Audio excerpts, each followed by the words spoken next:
है।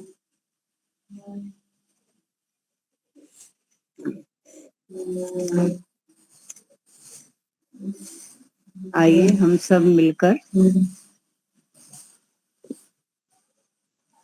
प्रारंभ करते हैं। ओम सहनाववतु सहनौ भुनक्तु सह वीर्यं करवावहै तेजस्विनावधीतमस्तु मा विद्विषावहै। ओम शांतिः शांतिः शांतिः। वैदिक पद्य व्याख्यान माला में आप सभी का बहुत बहुत स्वागत है। सभी को नमस्ते। तो पहले हम एक भजन लेंगे। वैसे आचार्य जी भी हमारे जुड़ चुके हैं, लेकिन एक भजन के लिए संख्या बहुत कम है। आपको ही लेना पड़ेगा माता जी। चलिए ठीक है। किया जिसने रचा है संसार हो, जिसने रचा है संसार, आओ मानने से पहले उसको जान ले। जिसने रचा है संसार, सृष्टि को बनाना और बना कर चलाना बस उसका ही काम है। सृष्टि को बनाना और बना कर चलाना बस उसका ही काम है।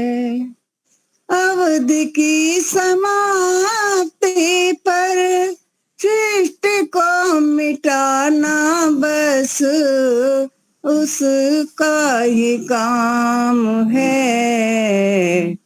वह तो है रचनाकार, आओ मानने से पहले उसको जान ले। जिसने रचा है संसार हो, जिसने रचा है संसार। दूध में है घृत और तेल तिलों में जिस भांति रमा है। दूध में है घृत और तेल तिलों में जिस भांति रमा है। इस जग के अंदर पावन परमेश्वर उस भांति रमा है। सर्वव्यापक निराकार हो, सर्वव्यापक निराकार, आओ मानने से पहले उसको जान ले। जिसने रचा है संसार, आओ मानने से पहले उसको जान ले। जिसने रचा है संसार। बच्चे के जन्म से पहले माता के उर में जिसने दूध भर दिया है। बच्चे के जन्म से पहले माता के उर में जिसने दूध भर दिया है, चींटी से हाथी तक के भोजन का जिसने प्रबंध किया है, वो तो है पालनहार हो, वो तो है पालनहार। आओ मानने से पहले उसको जान लें, जिसने रचा है संसार हो, जिसने रचा है संसार। रंग बिरंगे फूल लगते हैं प्यारे, सब में उसी की सुवास है।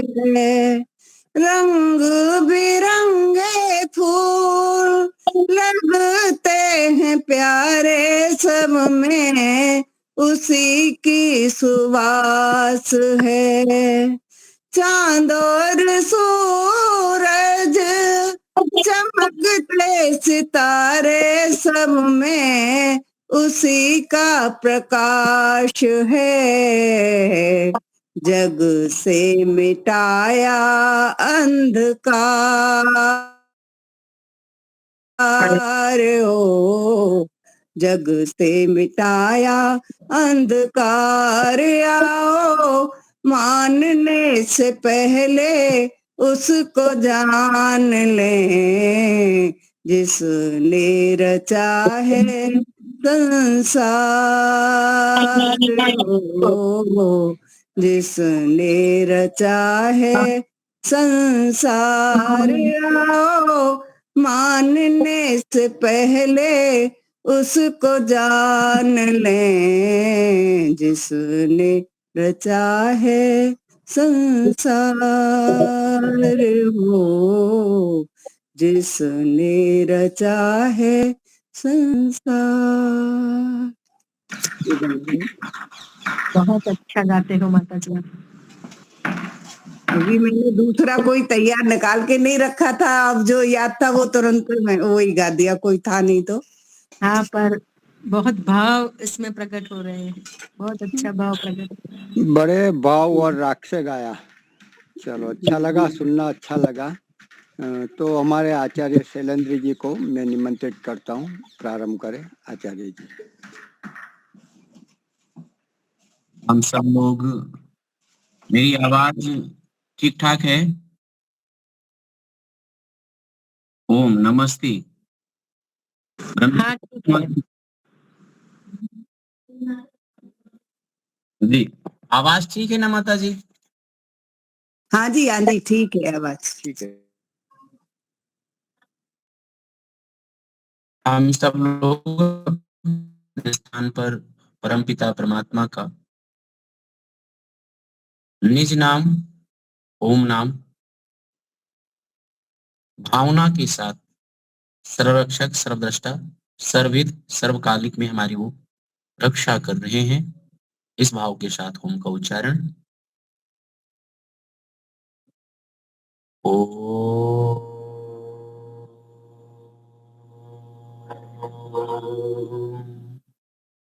यदं दाशुषे तुम अग्ने भद्रं करिष्यसि तवेतत् सत्यमंगिरः, तवेतत् सत्यमंगिरः।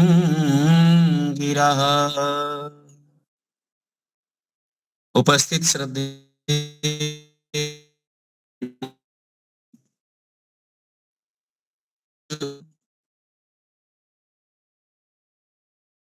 आदरणीय भद्र पुरुषों, पूजनीय वंदनीय मातृशक्ति, हम सब लोग आवाज कम आ रहा है, कट रहा संस्कार है। विधि के इस पवित्र अंत पर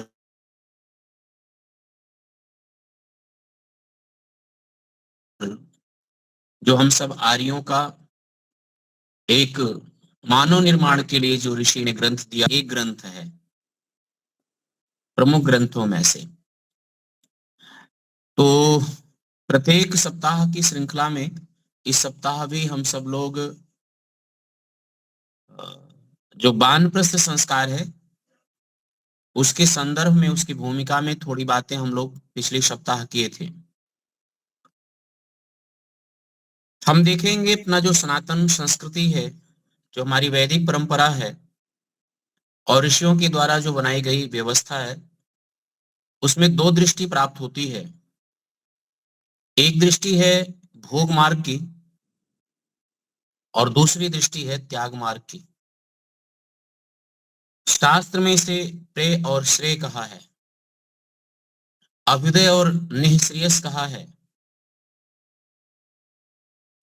नाम अलग अलग दिए, उस नाम के अनुसार उसकी व्याख्याएं भी हैं और प्रायः विद्वानों से हम सब लोग सुनते रहते हैं, उनके मुखारविंदों से। आज वानप्रस्थ भी इसी संदर्भ में थोड़ा हम सब लोग समझेंगे, प्रयत्न करेंगे।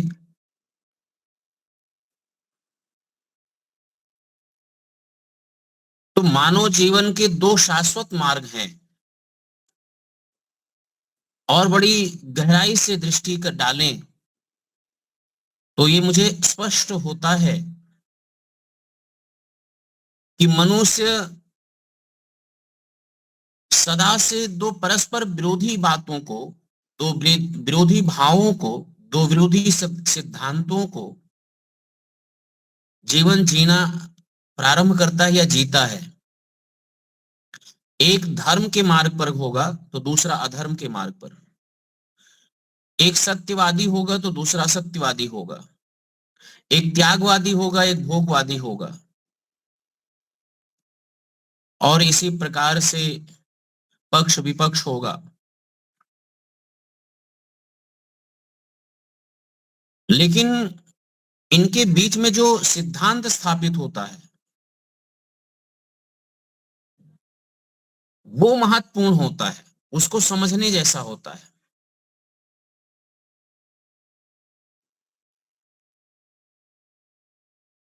वैदिक दृष्टि में, वैदिक सिद्धांत में त्याग की भी बड़ी अच्छी व्याख्या है और भोग की भी बड़ी अच्छी व्याख्या है। संसार में हम जन्म ही लिए हैं भोग के लिए, लेकिन भोग के साथ साथ त्याग की प्रवृत्ति, त्याग का अभ्यास साथ साथ चलता है। त्याग के दो पहलू हैं, एक तो समय के साथ, काल के साथ आपसे छूटता जाता है, कुछ ना कुछ आप छोड़ते जाते हैं और कुछ ना कुछ आप पकड़ते जाते हैं और उस पर आपका कोई अधिकार नहीं होता। जैसे जब ये शरीर प्राप्त हुआ तो जिस अवस्था में प्राप्त हुआ उसी अवस्था में नहीं रह जाएगा।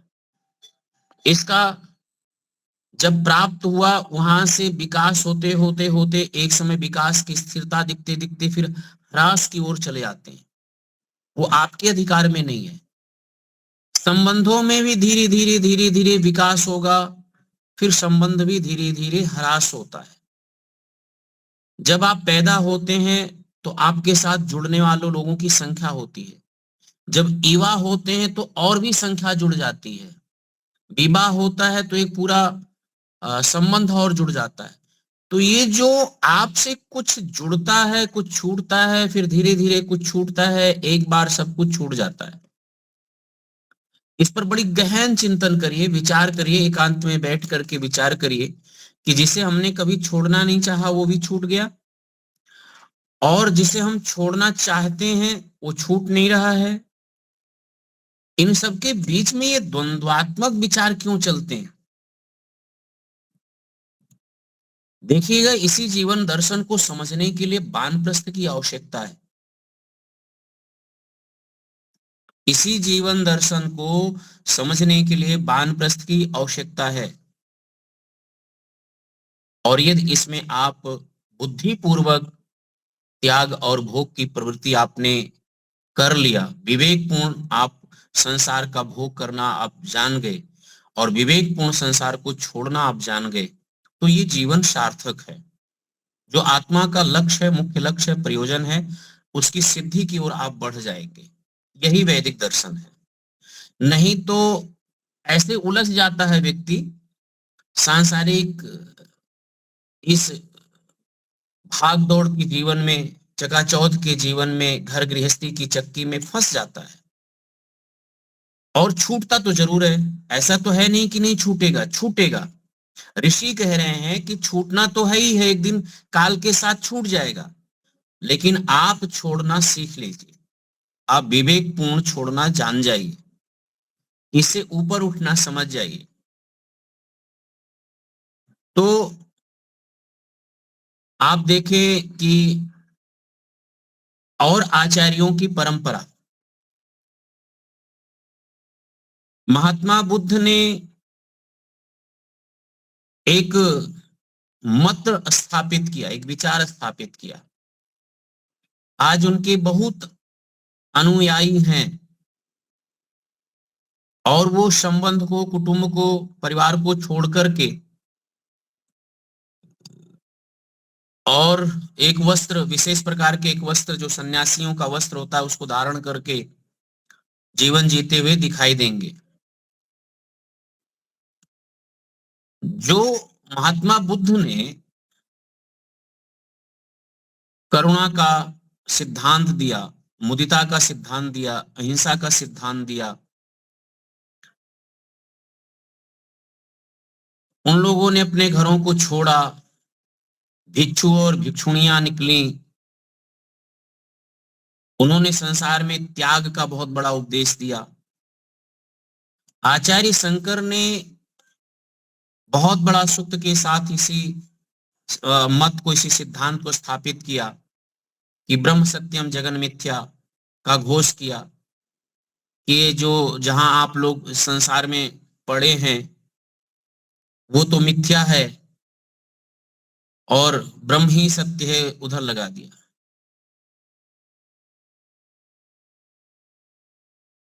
संसार के जंजाल में फंसाने के लिए किसी प्रचार, किसी आंदोलन, किसी उद्योग की आवश्यकता नहीं पड़ी,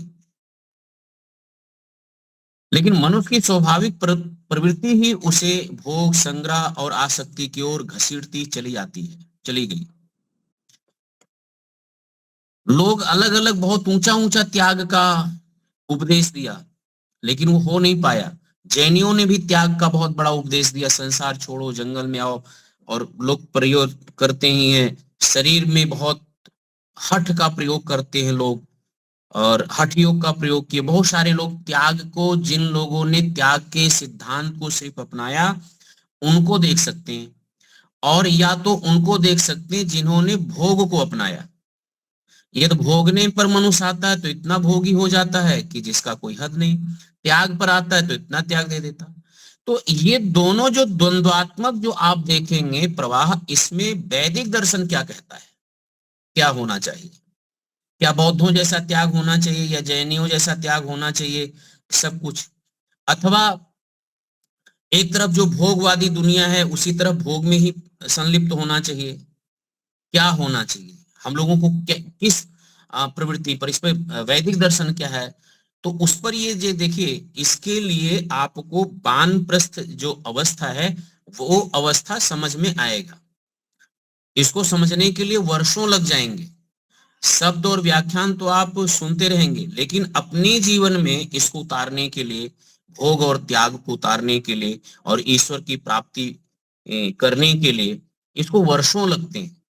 इतना जल्दी इसका समाधान नहीं होता है।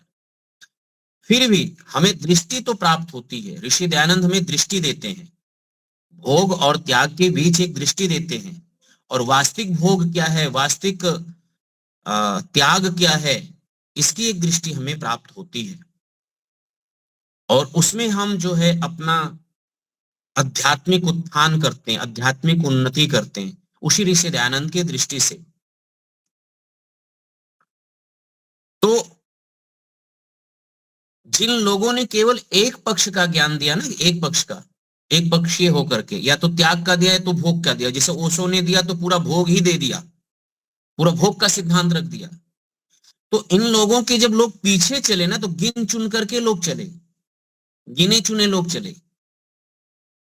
वो वो वो अभी भी चल रहे हैं, लेकिन गिने चुने लोग चल रहे हैं।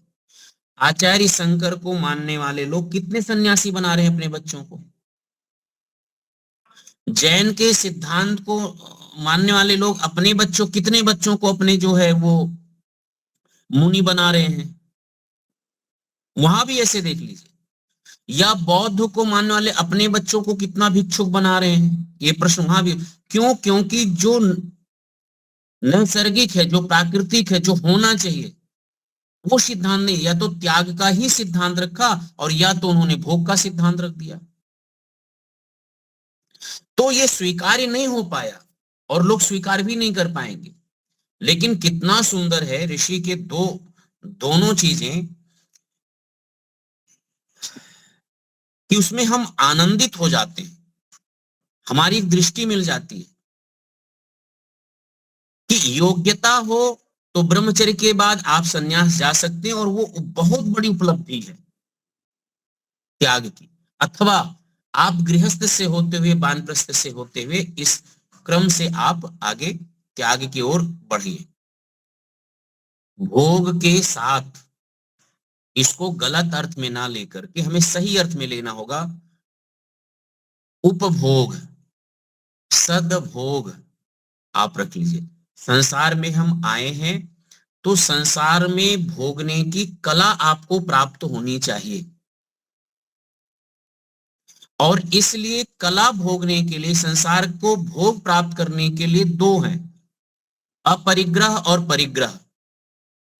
संसार को परिग्रह पूर्वक भोग कर रहे हैं तो दुखदायी होगा,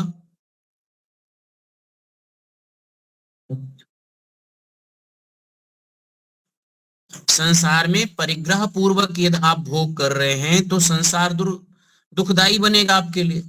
अपरिग्रह पूर्वक यदि संसार का भोग कर रहे हैं तो संसार में आपको सुख की ओर, मोक्ष की ओर, ईश्वर की ओर ले जाने वाला होगा।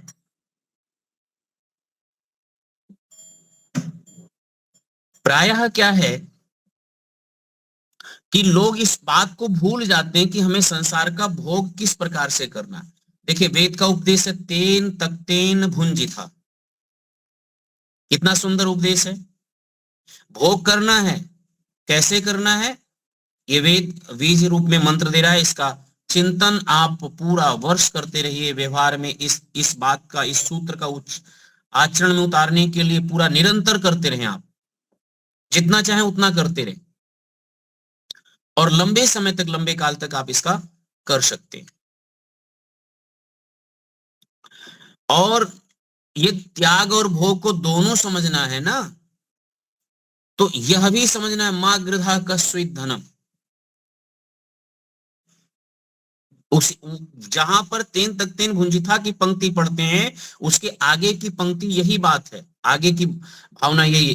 इस मंत्र पर तो व्याख्यान बहुत सुनते हैं, लेकिन मैं अपने भावों को इन पंक्ति के साथ जोड़ करके बात को पुष्ट करना चाह रहा हूं कि हमारे यहाँ दोनों का महत्व है, भोग का भी और त्याग का भी। किसी एक पक्ष का ही महत्व या सिद्धांत या मत स्थापित नहीं हुआ है। हमारे वैदिक सिद्धांतों में ये सिद्धांत है कि जो ये संसार है, ये जगत है, ये संपूर्ण जगत ईश्वर के द्वारा प्रदत्त है, और ईश्वर के द्वारा प्रदत्त है तो प्रयोजन से प्रदत्त है, उद्देश्य से मिला है। और मनुष्य का ये प्रथम कर्तव्य है कि उस उद्देश्य को, उस लक्ष्य को, उस आज्ञा को हम समझें।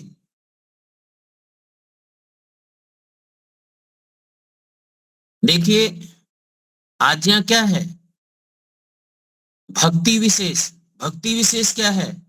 अति प्रेम से योगाभ्यास। अति प्रेम से योगाभ्यास क्या है? अष्टांग योग के द्वारा समाधि की प्राप्ति करना। तो ये बिना विवेक के बिना वैराग्य के, बिना अभ्यास के संभव नहीं है। और विवेक, वैराग्य और अभ्यास की प्राप्ति बिना वानप्रस्थ में इसकी और अच्छी सी साधना हो जाती है। वानप्रस्थियों के लिए ये बहुत पुष्ट होता है। वानप्रस्थ आश्रम ये साधक बन जाते हैं, इसमें सरल हो जाता है वानप्रस्थ में आने से। जो संसार के अनावश्यक बाधाएं हैं उससे आप मुक्त हो जाते हैं। अनावश्यक बाधाएं, जो संसार के अनावश्यक बाधाओं को लेकर के सिर पर चलते हैं, उससे आप मुक्त हो जाते हैं, उससे आप छूट जाते हैं। क्यों? क्योंकि वो बात आपको समझ में आ जाता है कि संसार का हमें उपभोग करना है और इस प्रवृत्ति से, इस भाव से प्रयोग करना है कि हमें त्याग पूर्वक, ईश्वर का दिया हुआ है, जो चीज किसी का दिया हुआ रहता है वो टाइम के साथ दिया रहता है। एक समय आएगा कि ये वस्तु आपसे छिन जाएगी, और यदि उस वस्तु का हम सदुपयोग करके नहीं वापस करेंगे तो अगले जीवन में, अगले जन्म में वो हमें मिलेगा नहीं। तो भोग करते हुए त्याग भाव से भोग करना और किसी भी प्रकार की आसक्ति नहीं रखना, उपरम होते जाना।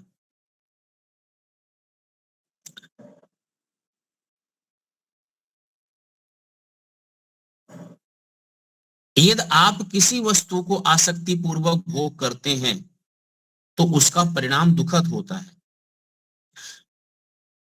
और अनासक्त होकर के यदि किसी वस्तु का आप भोग करते हैं तो उसका परिणाम सुखद होता है, बंधन मुक्त होता है। और आसक्त पूर्वक, राग पूर्वक, मोह पूर्वक संसार में आप जीवन जी रहे हैं तो उसका परिणाम बंधन होगा, दुख होगा। जन्म जन्मांतर तक आप इन्हीं भव सागर के बंधनों में बंधे रहेंगे। तो आप भोग को गलत मत मानिए।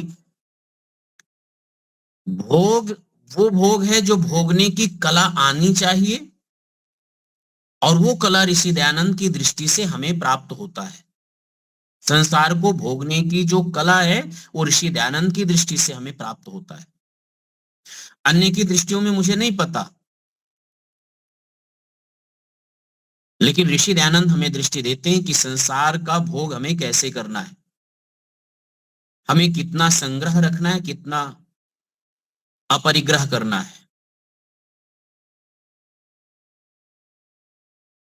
और संसार में इस वृत्ति की जो प्रवृत्ति है और इस प्रवृत्ति में हमें कितना संलग्न होना है, कितना आवश्यक है, यह भी हमें शास्त्रों से दृष्टि प्राप्त होती है। परंतु प्रवृत्ति का अंत निवृत्ति है, जहां आप संसार में सेवा भाव से, त्याग भाव से आप जीवन जीने का प्रारंभ कर रहे हैं, वहीं से निवृत्ति का भाव प्रारंभ हो जाता है। छोटा उदाहरण ले लीजिए, एक के त्याग के बिना दूसरे की प्राप्ति नहीं होती। हम जिस कुर्सी पर बैठे हैं, इस कुर्सी से उठ करके यदि मुझे सोफे पे बैठना है तो कुर्सी का त्याग करना पड़ेगा और फिर सोफे पर बैठ सकते। सोफे को हमें यदि आगे जाकर के सोफे से बेड पे बैठना है, बेड पे लेटना है, तो सोफे का त्याग करना पड़ेगा। तो त्याग और प्राप्ति ये दोनों क्रियाएं साथ साथ चल रही हैं, और इसी साथ साथ चलने में एक दृष्टि हमें प्राप्त करना है। ना सोफे से मुझे आसक्त होना है, आसक्त नहीं होना है सोफे से, और ना ही बेड में मुझे मोह करना है, ना बेड जो बिस्तर है उसमें मुझे मोह करना है या उसमें आसक्त होना है। नहीं, दोनों में अनासक्त रहना है कि एक छूटेगा एक प्राप्त होगा, एक शरीर छूटेगा दूसरा शरीर मिलेगा, एक जीवन छूटेगा दूसरा जीवन मिलेगा, एक संबंध छूटता है दूसरा संबंध मिलता है। ऐसे संसार में अनित्य संबंधों को जैसे जैसे आप छोड़ेंगे, वैसे वैसे नित्य जो संबंध है, जो अनादि संबंध है, वो आपके बोध में आएंगे। और जो व्यक्ति जीवन में युवावस्था से लेकर के वृद्धावस्था में भी अपने वासनाओं का बोझ ढो रहा है, महत्वपूर्ण बिंदु है, ध्यान दीजिए, वासनाओं का बोझ ढो रहा है और वासनाओं के बोझ से वो निवृत्त नहीं हो पा रहा है, वासनाओं के बोझ से वो निवृत्त नहीं हो पा रहा है महाराज, वासनाओं का बोझ, और उसकी गठरी में बिठा रखा है किसी भी प्रकार की धन की, संबंधों की, बहुत प्रकार की वासनाएं, इच्छाएं बहुत प्रबल, दृढ़ प्रबल होती हैं, और उसकी इच्छाओं का इतना बड़ा बड़ा महान पर्वत जो बना करके रखा है। तो ऐसी स्थिति में वो कभी निवृत्ति नहीं प्राप्त कर सकता। उसके लिए आपको सही मार्गदर्शन, सही काल, सही स्थान और सही वातावरण की आवश्यकता, ऐसे लोगों को, जो ऐसे मनोवृत्ति के लोग हैं, ऐसे लोगों के लिए ये आवश्यकता होती है। और ऐसी सही जगह, सही मार्गदर्शन, सही लोगों के लिए उस अवस्था का नाम, उस परिवेश का नाम ही तो वानप्रस्थ है, जहां आपको ऐसा वातावरण मिल सके, ऐसा मार्गदर्शन मिल सके, जो इतने बड़े वासनाओं की गठरी लेकर के ढो नहीं पा रहे हैं, उससे आप निवृत्त हो सकें। इसी वातावरण का नाम जो है वो वानप्रस्थ है। वानप्रस्थ जैसा समाज में लोगों ने मान रखा है, साधु बनने की प्रक्रिया है, बाबा बनने की प्रक्रिया है, प्रवचन करने की मंच पर संसार का जो प्रतिष्ठा है, सांसारिक प्रतिष्ठा प्राप्त करने का, लाल कपड़ा पहन लेने का, पीला कपड़ा पहन लेने का, संसार में लोगों से प्रणाम करवाने का, इसके लिए ये वानप्रस्थ नहीं है साहब। संसार में लोग कपड़े भी बदल लेते तो अलग अलग तरीके से, अलग अलग चीजों के लिए बदलते। ये बाहरी जगत से छूट करके आंतरिक जगत से जुड़ना और आंतरिक जगत की उन्नति और उन्नयन में लगना, उसमें पुरुषार्थ करना, उस अवस्था का नाम वानप्रस्थ है। ना कि दोनों, देखिए वैदिक दृष्टि दोनों तरफ दिखाती है। आप वृद्धावस्था में अवसाद से, तनाव से, वासनाओं से आप कुंठित हो जाएं, अवसाद से ग्रसित हो जाएं, तो इससे भी छुड़ाने का जो तरीका है, छूटने का, वो कोई और मार्ग नहीं है, वो वानप्रस्थ का ही मार्ग है।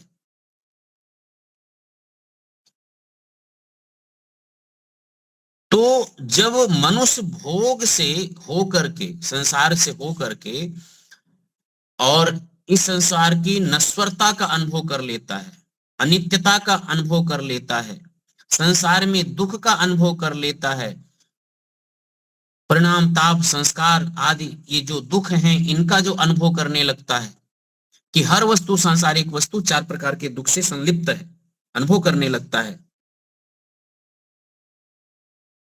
तो फिर उसके लिए अतिरिक्त उपदेश की आवश्यकता नहीं पड़ती है, समझ जाता है। तो इस संसार में जो वैदिक पथ है, जो वेद का मार्ग है, वेद का पथ है, वो 4 आयाम, 4 सोपान से प्रारंभ है। 4 उसके सोपान है, ब्रह्मचर्य, गृहस्थ, वानप्रस्थ और संन्यास, ये मानव निर्माण के। और ये बार बार आप सब लोग सुनते हैं, बार बार आप लोग सब लोग समझते हैं। हम जब वानप्रस्थ अवस्था में रहते हैं तो अपने को प्रयोगशाला में डाल देते हैं। वो कैसा प्रयोगशाला है? वहां पर हमें शाब्दिक शिक्षा से संपन्न बनाया जाता है, शाब्दिक शिक्षाओं से हम विद्वान बनते हैं, शास्त्रों को पढ़ते हैं, वहां सब चीजें, जिसमें ऐश्वर्यों का समझ पैदा होता है। ऐश्वर्य क्या है, ऐश्वर्य क्यों आवश्यकता है, चाहे वो विद्या का ऐश्वर्य हो, धन का ऐश्वर्य हो, जगत का ऐश्वर्य हो, सब चीजें। और वहां पर भी भोग से पहले संयम का पाठ पढ़ाया जाता है, विषयों के प्रति दृष्टि दी जाती है। लेकिन दुखद यह है कि जो ब्रह्मचर्य में जो दृष्टि दी जाती थी वो आज मिलती नहीं। आज के बच्चों में बच्चा भूख से पहले खाना सीख जाता है। पहले भूख है तो भोजन है, और वही प्राकृतिक है और वही सही है कि भूख है तो भोजन कीजिए। और आज का प्रवेश उल्टा हो गया, आपको भूख लगे ना लगे, लेकिन आपकी इच्छा हो गई है तो आपको भोजन आपको करना है। आप इच्छा पर निर्भर करके भोजन कर रहे हैं। तो जो इच्छा पर निर्भर होकर के जो व्यक्ति खाना खाता है, ये भोगवाद है। और जो भूख पर भोजन लेता है कि भूख है, आवश्यकता है, अब भोजन की जरूरत है, तो ये जो प्रवृत्ति है ये त्यागवाद है, ये संयम है, और इसका परिणाम उत्तम है। भूख लगने पर भी भोजन ना करे तो भी अपराध है, और बिना भूख के भोजन करता है तो भी अपराध है।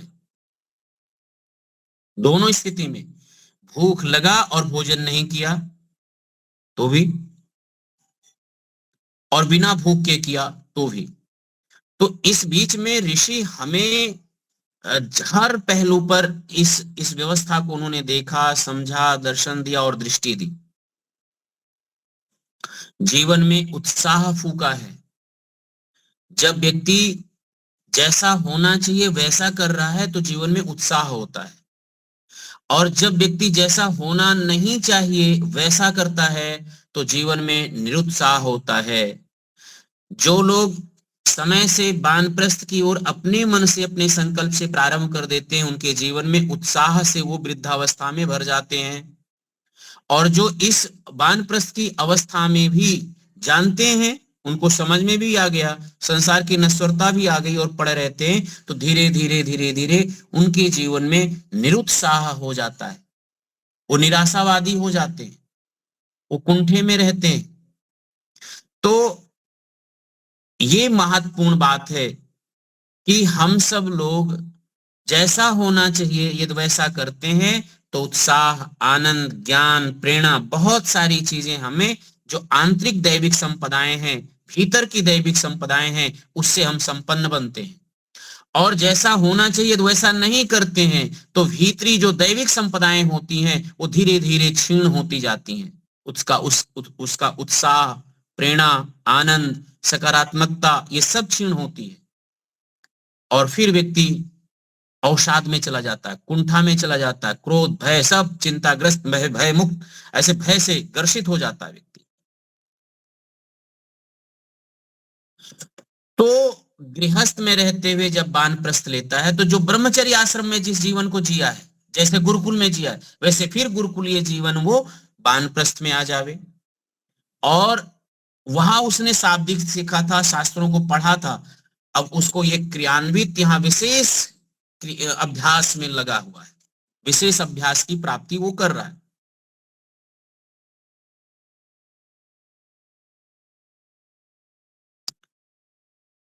वानप्रस्थ जो है वो पलायन नहीं है, ये ध्यान रखिएगा। कुछ लोग ये कहते हैं कि गृहस्थ को छोड़ करके वानप्रस्थ में जाना ये पलायनवादियों का काम है। ये जो लोग त्याग का विरोध करते हैं, वैराग्य का विरोध करते हैं और खंडन करते हैं, वो लोग कहते हैं कि ऐसे लोग पलायनवादी होते हैं, वो पुरुषार्थवादी नहीं होते हैं। ऋषि कहते हैं कि ये और पुरुषार्थ की आवश्यकता होती है, अत्यंत पुरुषार्थ की आवश्यकता है। ये पलायनवादी नहीं होते हैं, ये लोग तपस्वी लोग होते हैं, त्यागी लोग होते हैं, जो अपने निजी जीवन के जितने इंद्रिय विषय भोग के सुख साधन थे उसका उन्होंने परित्याग किया है, और जो आत्मनिर्माण के जितने साधन थे उसका उन्होंने संग्रह किया है, और आत्मनिर्माण और आत्म प्रयोजन में अपने जीवन को लगाया है।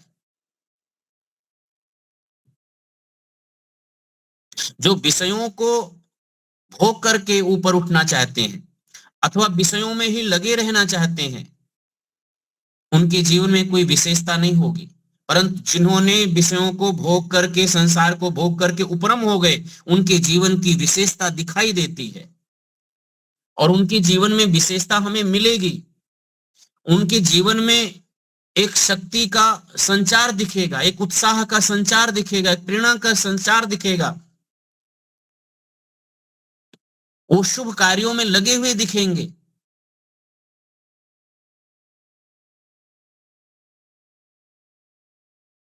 तो जो लोग हमें पलायनवादी कहते हैं या वानप्रस्थ को पलायनवादी कहते हैं, वो ध्यान से सुन लें इस बात का कि वानप्रस्थ केवल जंगल में भाग करके और सांसारिक कार्यों से बचाने का नाम नहीं है, बचने का नाम नहीं है। कर्तव्यों से, सांसारिक या गृहस्थ से बचने का नाम वानप्रस्थ नहीं है कि हम बाल बच्चे घर गृहस्थी के दायित्व से बचने के लिए हम वानप्रस्थ का उपदेश है, ऐसा कदापि नहीं है। गृहस्थ देखिएगा, गृहस्थ एक पड़ाव है, घर नहीं। घर नहीं है, एक पड़ाव है। जो वानप्रस्थ की इच्छा रखते हो, जो वानप्रस्थी जीवन को जीना चाहते हैं, उनके लिए एक ये सिद्धांत हमें समझना चाहिए कि जो घर को आप निवास बना करके रखे हैं, तो याद रखिएगा एक पड़ाव है, एक स्टेशन है। उस स्टेशन से अब आगे बढ़ना है दूसरे स्टेशन का, उसका ध्यान रखिए। नहीं तो समय के साथ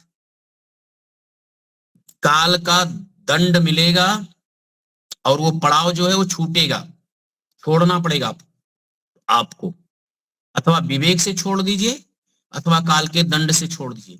काल के दंड से छूटेगा तो वो सुखद नहीं होगा, और विवेक पूर्वक आप यदि इस पड़ाव को छोड़ते हैं तो जीवन में सुखद की यात्रा होगी।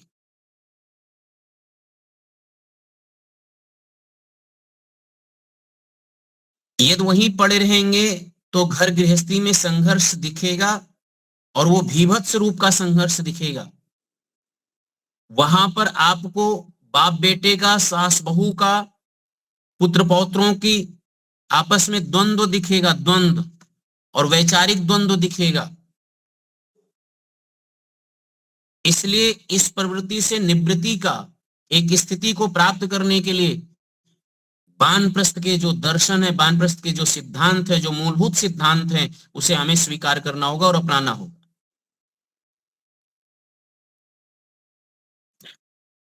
इसलिए जब समय आ जाए तो कहीं कहीं हमें परित्याग को दिखाना पड़ता है, परित्याग को दिखाना पड़ता है समय समय पर। तो यहां समझ लें कि परिग्रह क्या है और अपरिग्रह क्या है और संग्रह क्या है। परिग्रह चिपकना है, अपरिग्रह है कि समय के साथ उसको छोड़ दीजिए, ये अपरिग्रह है। वानप्रस्थ अपरिग्रह है, वानप्रस्थ समय आने पर भी वही बने रहना, यही चिपकना है। और जो चिपकता है उसके पंख नष्ट हो जाते हैं।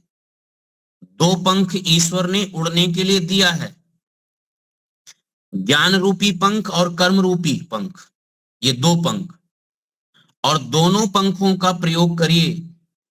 यदि आप पड़े पड़े गृहस्थ में केवल कर्म रूपी पंख का फड़फड़ाते हैं तो भी नहीं उड़ सकते हैं।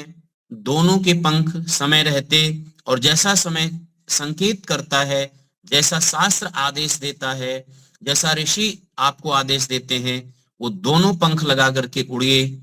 आप विहंगम पक्षी बन करके उड़ेंगे, निर्बाध रूप से उड़ान भर सकते हैं, साधना के लिए उड़ान भर सकते हैं, ईश्वर प्राप्ति के लिए उड़ान भर सकते हैं, आत्म प्रयोजन के लिए अपनी उड़ान भर सकते हैं। कुछ लोग वानप्रस्थ को और समाज के साथ जोड़ें या वानप्रस्थ को राष्ट्र के साथ जोड़ें, तो 50 वर्ष के बाद समाज में भी व्यवस्था है कि 60 वर्ष के बाद आपको अपना पद छोड़ना पड़ता है, सरकारी कर्मचारियों को छोड़ना पड़ता है, पद को त्याग करना पड़ता है। क्यों त्याग करना पड़ता है? ताकि दूसरे को अवसर प्राप्त हो जाए और आप निवृत्त होकर के थोड़ा अपने अपने लिए कुछ कर सके,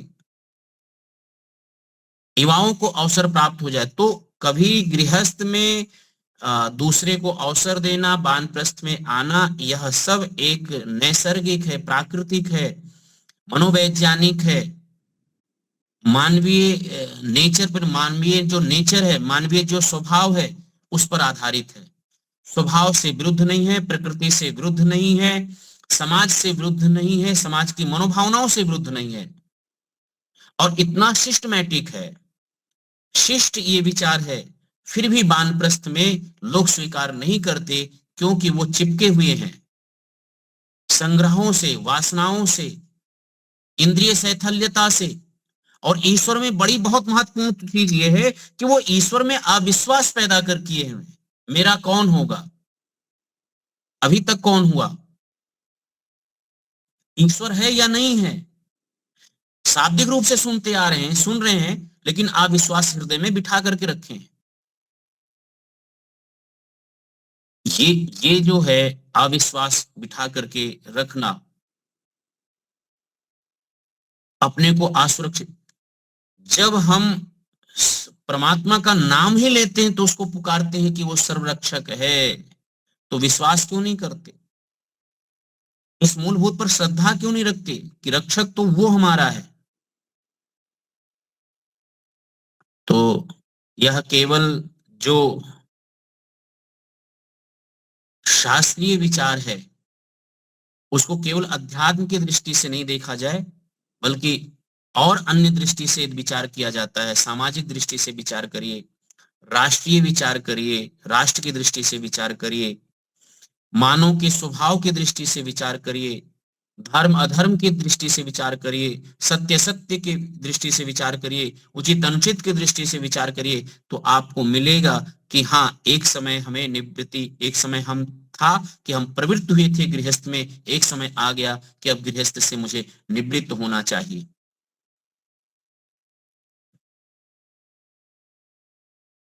यही वानप्रस्थ का और गुरुकुल शिक्षा का जो नैतिक मूल अवधारणा है वो यही है, और इससे समाज उन्नत होगा, राष्ट्र उन्नत होगा, व्यापक ज्ञान का प्रचार और प्रकाश होगा।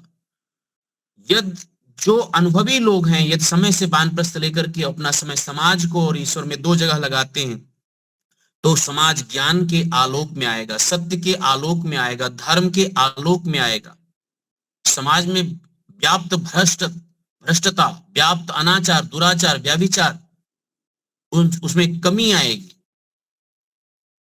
सत्य की शिक्षा की स्थापना होगी। ऋषि कितना ऊंचा प्रमाण देते हैं, उत्तम प्रमाण देते हैं, और मुनि नाम ही दिया जाता है कि पूरी साधना उनके मन की है, अंतःकरण की साधना है।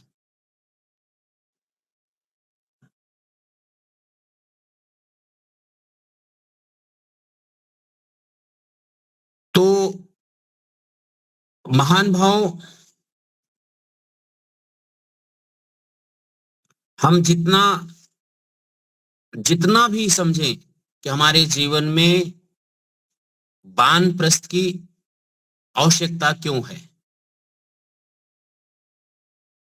वानप्रस्थ की आवश्यकता हमें संसार से निवृत्त होकर के ईश्वर में प्रवृत्त होते हैं,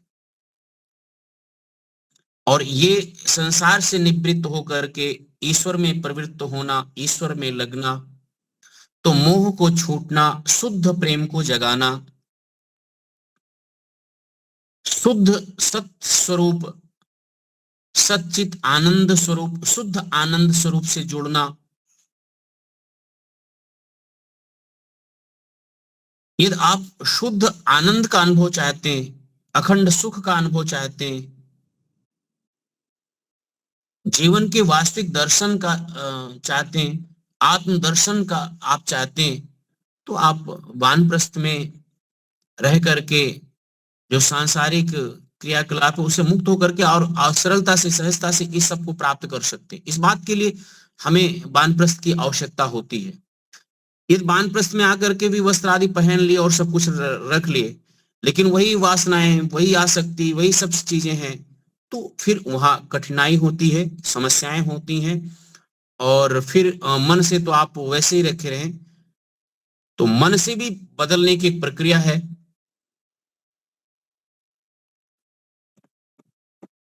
समझने की एक प्रक्रिया है। और वानप्रस्थ के संदर्भ में तो जो मुख्य मुख्य बातें थी भूमिका के रूप में, वो आज हम आपके सामने रखने का पूरा पूर्णतः प्रयत्न किए हैं। और उपसंहार के संदर्भ में मैं इतना कहूंगा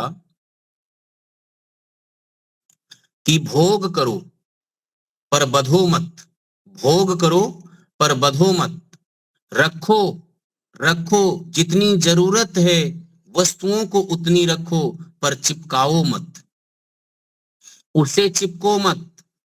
चाहे वो संबंध हो, चाहे वो संबंधों का, चाहे वो धन का बोझ हो, उसका सर पर उतना उठाओ जितना सहजता से चल सको। छोड़ो अनित्य संबंधों को, नित्य संबंधों से जोड़ो, पर समाज में कटुता ना आने दो। बोध अपने मन में बोध करो, आत्मबोध आपको प्राप्त हो, प्रसन्नता से जीवन को, सौमनस्यता को प्राप्त करो। यदि समाज में वानप्रस्थ की भावना सत्य में जग जाएगी, यदि समाज में वानप्रस्थ की शुद्ध भावना जग जाएगी, तो शुद्ध परिवार, शुद्ध समाज, शुद्ध राष्ट्र का निर्माण हो जाएगा। जो लोग भ्रष्ट हैं जो लोग बैठ करके पद भ्रष्ट हैं, लालसा लोभ लालच से व्याप्त राष्ट्र को बना रहे हैं, वो भी प्रवृत्ति निवृत्ति को समझ करके राष्ट्र के शुद्ध स्वरूप को समझ जाएंगे। फिर उनमें पिपासा ना पद की होगी, प्रतिष्ठा ना उनको समाज की होगी। त्याग के वैभव को, त्याग के प्रतिष्ठा को, त्याग की महिमा को फिर वो बोध प्राप्त कर लेंगे। जो अहंकार में डूबे पड़े हैं, वो अहंकार में जो डूबे पड़े हैं, उनके अहंकार के वो धागे पुनः खुल जाएंगे, अहंकार की वो गांठें पुनः खुल जाएंगी और शुद्ध स्वरूप का फिर बोध हो जाएगा। जो अशांत मन है, चंचल मन है, दुख सागर में डूबा जो चित है, उन सब का एक ही शब्दों में समन हो जाएगा जब उनको वानप्रस्थ समझ में आ जाएगा, जब उनको वानप्रस्थ समझ में आ जाएगा। यही वानप्रस्थ की शुद्ध जो है वो भावना है, और ये शुद्ध शाश्वत भावना है। और इसीलिए मैं ये कहता हूं कि आज संसार भोगवाद की ओर जो बढ़ रहा है, जीवन जो उथल पुथल बना हुआ है, जो धन के भूखी हैं, धन के, प्रतिष्ठा के, पद का भूख जगा हुआ है, भूखे हैं, और इसी कारण से समाज में शोषक पैदा हो रहे हैं। समाज में शोषक पैदा होने के कारण ये सब है।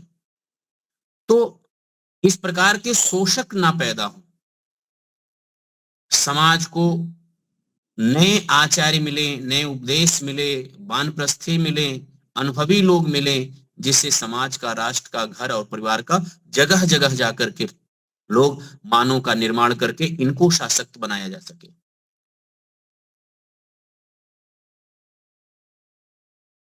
देखिएगा, वानप्रस्थ और सामाजिक संतुलन में कुछ लोग बनाते हैं, तो वानप्रस्थ केवल एक कर्मकांड या एक संस्कार मात्र ही नहीं है। इस बात को मैंने कहा, समाज के जो वानप्रस्थी होते हैं ये मूल आधार है। मूल आधार कहें, ये एक आधार, एक बहुत बड़ा स्तंभ है। जैसे गृहस्थ एक स्तंभ है राष्ट्र का, समाज का, जैसे विद्यार्थी एक स्तंभ है, वैसे वानप्रस्थी और सन्यासी भी इसी समाज, इसी राष्ट्र के एक स्तंभ हैं। वानप्रस्थ रूपी जो स्तंभ है, यदि वो ढीला पड़ गया तो मकान कमजोर है। आज समाज कमजोर है नैतिक बल में, तो वानप्रस्थ वाला जो पिलर था वो कमजोर है, जो वानप्रस्थ वाला स्तंभ है वो कमजोर है। तो ऋषियों ने समाज को निर्माण करने के लिए चार पिलर खड़ा किए थे, और चार पिलर में से जो जो कमजोर होगा, जितना जितना कमजोर होगा, समाज उतना कमजोर होगा। तो इसलिए वानप्रस्थ रूपी जो पिलर है ना, उसको भी मजबूत करना है। और ये निर्माण वानप्रस्थियों का और दृष्टि केवल, मैं मानता हूं कि आधुनिक युग में कोई महापुरुष पैदा हुआ, आधुनिक युग में, इस 19वीं शताब्दी में, तो ऋषि दयानंद ने ये दृष्टि हमें दी है। ऋषि दयानंद ही ये कहते हैं कि जब संसार छोड़ने का समय हो और एक दिन संसार छूटेगा ही, तो क्यों ना विवेक पूर्वक इस संसार को समझ लिया जाए और उसका परित्याग किया जाए। तो उपसंहार के रूप में हम इतना कहें कि वैदिक संस्कृति गृहस्थ को नकारती नहीं है, समाज को नकारती नहीं है, अपितु उसे आवश्यक मानती है। और वो कहती है कि हमें जो गृहस्थ जीवन है उसका खूब सदुपयोग करिए, पर इतना कि वासना समाप्त हो जाए। संसार से जब सांसारिक सब चीजें आपको प्राप्त हो जाएं, तो गुजर जाएं, तो उसमें खो मत जाइए। तो सच्चा गृहस्थी वही है जो विषय भोगों को जान करके, भोग करके और उससे ऊपर उठाता है, ऊपर निकल आता है, उसी को वानप्रस्थी कहते हैं। इन्हीं शब्दों के साथ आप सबका बहुत बहुत साधुवाद, बहुत बहुत धन्यवाद। इति ओम शम। बहुत ही बढ़िया, बहुत बढ़िया आपका वक्तव्य रहा। मैंने पूरा तो सुना नहीं, लेकिन अच्छा सुनना चाहिए था मुझे एकाग्र होकर, लेकिन मजबूरी है, यहाँ यज्ञ की सेवा मुझे दी गई है, तो कोई बात नहीं, हम सुन लेंगे बाद में। बस आप इस वक्तव्य से वानप्रस्थ लेने का संकल्प लेना है, चाहे बीमार होंगे, चाहे कुछ भी हो जाए। घर बैठ के तो करेंगे, बढ़िया है, लेकिन उससे बढ़िया आप घर से बाहर रहना है। ऐसे भी 2 व्यक्ति है, तो यहाँ 2 व्यक्ति आप आ जाओ, और जितनी सुविधा हो अनिवार्य है वो लेकर आप आओ, और साहस करना पड़ेगा। जीते जी साहस होगा, बाद में अगले जन्म में कुछ साहस नहीं होगा। ठीक है, तो शंकर जी आप अपना शांति पाठ और जयघोष करवाइए। आप जो लोग सुने और आप बात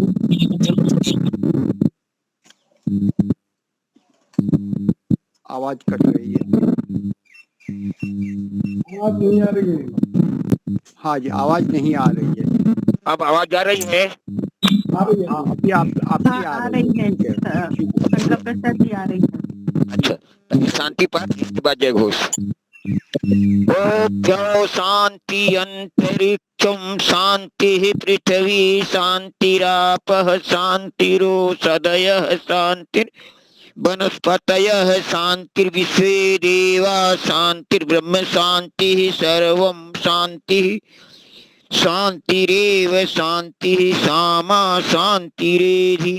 ओम शांति शांति शांति। जय घोष। जो बोले सो अभय।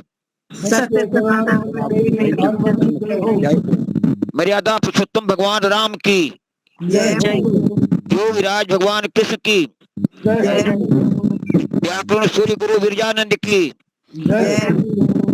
युग प्रवर्तक महर्षि दयानंद सरस्वती की, स्वामी श्रद्धानंद की, भारत माता की, गौ माता की, और देश के अमर शहीदों की, देश की ज्योति, ओम का झंडा, आर्य समाज अमर अमर रहे रहेगा। सत्यार प्रकाश घर घर गूंजे प्रणव ध्वनि